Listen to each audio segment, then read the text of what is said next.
welcome back to Outside the Cinema's coverage of Rock and Shock 2013. Joined by one of my new friends, Justin Beahm from Fangoria, among other things.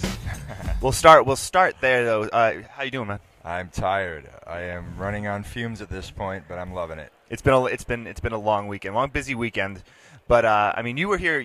Actually been to Rock and Shock a couple times now. I have.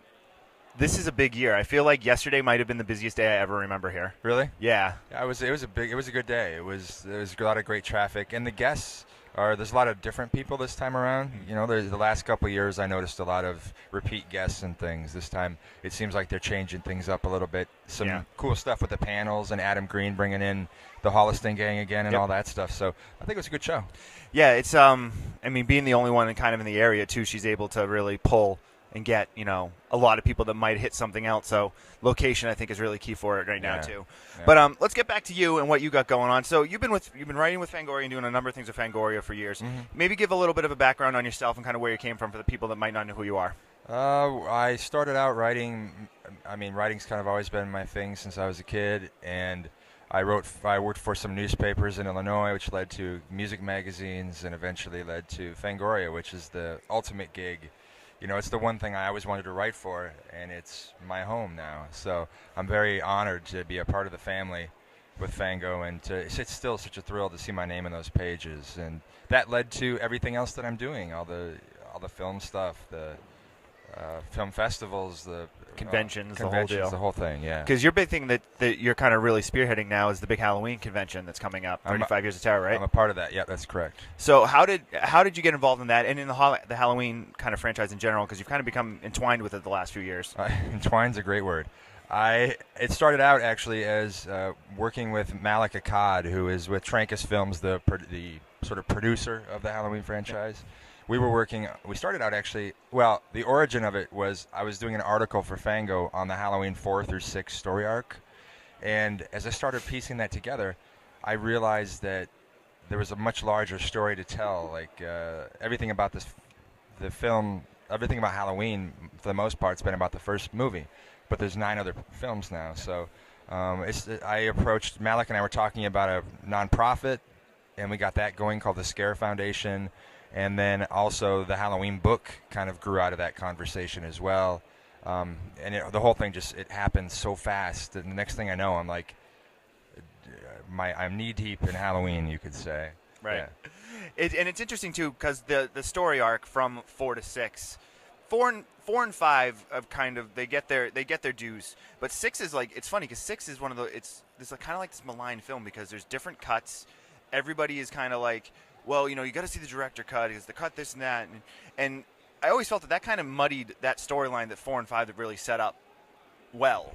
Does that make sense? It does, yeah. It's interesting because after 2, for all intents, the series was done. Right. I mean, there wasn't supposed to be a 3. 3 was a one-off, intended again to be an end to the Halloween thing. And then when Mustafa won the rights back to Halloween and Michael Myers and all that, his intent was to bring Michael back, and he did it in a big way in part 4, and it was a tremendous success. And the ending set up a lot of mystery. And 5, they were looking ahead now for the first time, like thinking long term for the franchise.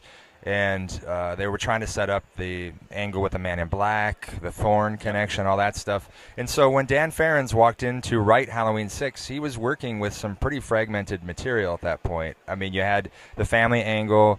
All these elements were coming to play. And so the poor guy had like this stew he had to cook. And so I've always liked Part 6. I remember it very fondly, seeing it in the theater. And I think that it gets a lot of elements right. I think that it really nails the season in particular. Oh yeah, definitely. There's some great stuff in it. Great stuff. Yeah, it's a shame that didn't get because the producer's cut is kind of the cut that everyone's like, you got to watch the producer's cut. Yeah, it'll come out at some point. I'm very confident. I think it will. I mean, there's enough people interested, and the bootlegs out there, even the best one is still passable at best. Marginal. Yeah, so it'll be out at some point, I'm sure. Awesome. Now, I mean, obviously you do your work with Fangoria, the conventions and stuff, but you're also a filmmaker on your own. Mm-hmm. You've got, I know, a couple things lined up. So what's coming out for you in the next thing? What's your next 2 years looking like? I'm working with Maine Entertainment. That's Tyler Maine, who was Michael Myers in the last 2 Halloween pictures. The Rob Zombie ones. The Rob Zombie ones.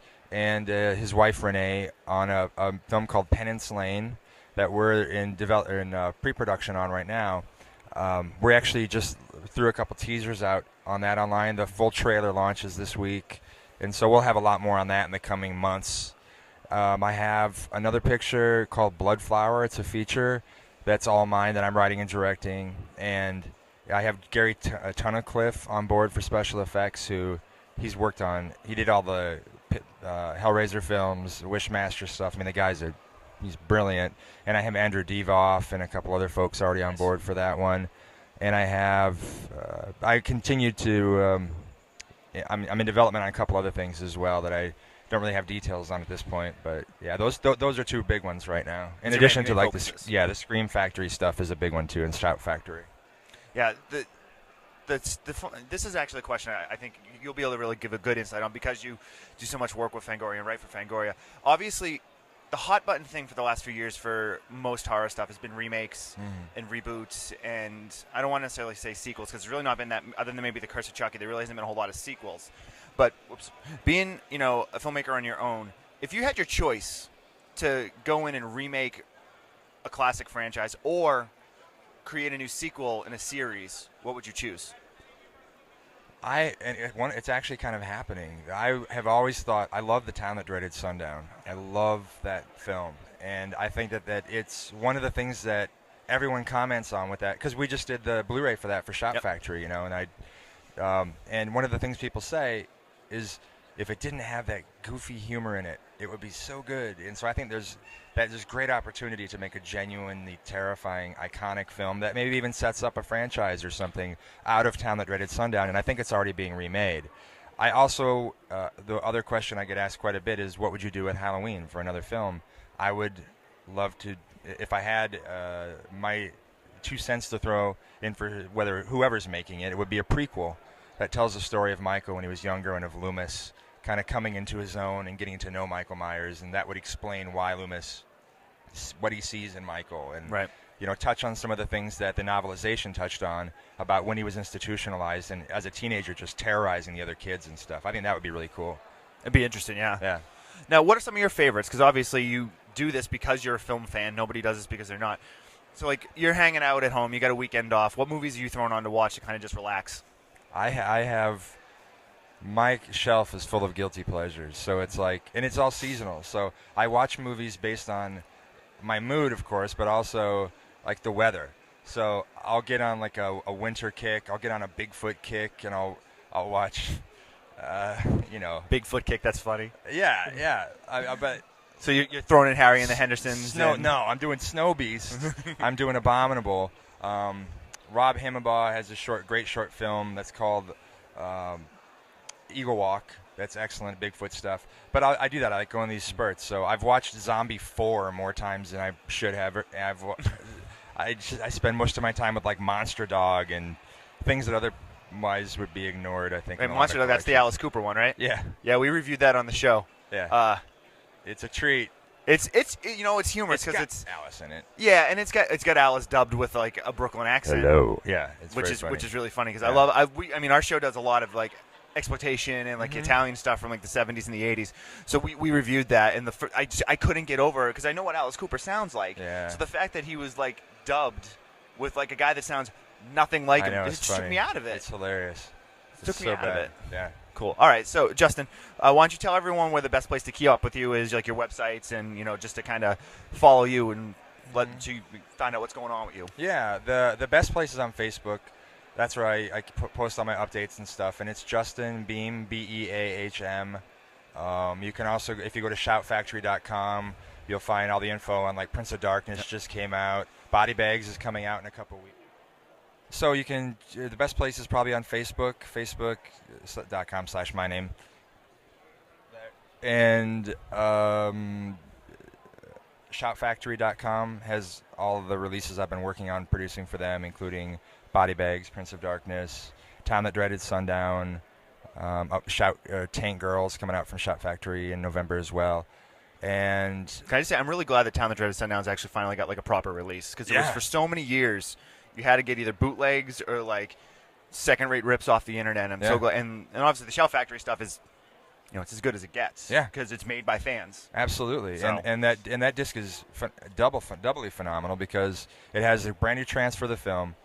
I got historian Jim Presley, who his dad was a lawman in the area at the time when all that happened, and then he worked for the Texarkana Gazette and did this series of articles in the 70s that definitely the defining documents on what happened in that case down there.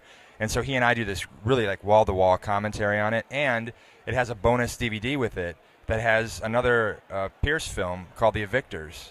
I've heard it. I've never seen it, though. Yeah, and it's just like, I'm gonna have to pick it up then. They do the DVD and Blu-ray combo, but in this case, it's not just Town That Dreaded Sundown on the DVD, it's also The Evictors, which is, really cool. So, yeah, I was so excited about that when it came around, man. All right. Hey, Justin, man, thank you for taking the time. Thank you. It's a pleasure getting to hang out with you this weekend. Appreciate it. Make sure you check out Justin's stuff. Keep in touch with him on Facebook, and hopefully we'll see him next year. Thanks, guys.